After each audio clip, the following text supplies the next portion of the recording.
Hi friends! Telangana రాష్ట్ర రైతులందరికీ ఆదరపే శుభవార్త. రైతు భరోసా డబ్బులు, రుణమాఫీ డబ్బులు ఎప్పుడు పడుతున్నాయి? ఏ నెలలో పడుతున్నాయి? తెలుసుకునే ముందు లైక్ చేయండి, షేర్ చేయండి, సబ్స్క్రైబ్ చేయండి. పక్కనున్న bell icon all symbol button గంట సింబల్ నొక్కితే నేను వేసే లేటెస్ట్ అప్డేట్స్ వీడియోస్ మీ ముందుకైతే వస్తాయి. లేట్ చేయకుండా అయితే వీడియోలకైతే వెళ్ళిపోదాం ఫ్రెండ్స్. ప్రతి ఒక్కరికి కూడా ఇక ఇన్ఫర్మేషన్ తెలుసుకునే ముందు స్కిప్ చేయకుండా అయితే చూస్తే మీకైతే వీడియో అనేది అర్థమవుతుంది. ఇక లేట్ చేయకుండా అయితే వీడియోలకైతే వెళ్ళిపోదాం. అలాగే ఇక రైతులకైతే రైతు భరోసా డబ్బులు అయితే రాబోతున్నాయండి. రైతు భరోసా డబ్బులు ఎకరానికి 7,500 చొప్పున 5-8 ఎకరాల వరకు అయితే వస్తున్నాయి ప్రస్తుతం అయితే.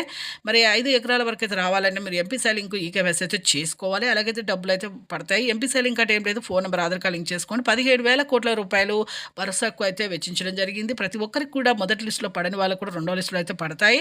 మీరు ఇప్పుడు కంగారు పడే అవసరం లేదు. ప్రతి ఒక్కరు కూడా మీ బ్యాంక్ రుణ ఖాతా ఉన్న పేరు, ఆధార్ కార్డులో ఉన్న పేరు సరిగ్గా ఉందో లేదో చూసుకోండి. రాళ్ళు రప్పలు లేకుండా భూమిని సాగు చేయండి, ఖచ్చితంగా అయితే పడతాయి. అలాగే రుణమాఫీ డబ్బులు మొదటి విడత 1,00,000, రెండో విడత 1,50,000, మూడో విడత 2,00,000 వరకు అయితే మాఫీ చేస్తామన్నారు. డిసెంబరు 18 2018, డిసెంబర్ 12, 2023, డిసెంబర్ 9 వరకు ఎవరైతే రుణాలు తీసుకొని సరిగ్గా కట్టారో వాళ్ళందరికీ కూడా వేస్తాము. అలాగే క్రాప్ లోన్స్ కూడా, గోల్డ్ లోన్స్ తీసుకున్న వారికి 2,50,000 కూడా వేస్తామని చెప్పడం జరిగింది. ప్రతి ఒక్కరు ఎంపీసీ లింక్ ఈకేవైసీ చేసుకోండి. రేషన్ కార్డు ప్రాతిపదికగా అయితే తీసుకున్న ప్రతి ఒక్కరికి కూడా రేషన్ కార్డులో ఉన్న ఎంతమంది ఉన్నారు, ఎంతమంది ఎంత భూమి ఉంది, ఎంతమంది ఉన్నారు, ఎంత భూమి ఉంది, ఎన్ని బ్యాంకుల్లో మీరు కుటుంబ సభ్యులు రుణాలు తీసుకున్నారు, మీకు అయితే చెక్ చేసి మీకు ఎవరెవరికి మళ్ళీ 1,00,000, 1,50,000, 2,00,000 ఈ లోపు అయితే ఇస్తారండి. థ్యాంక్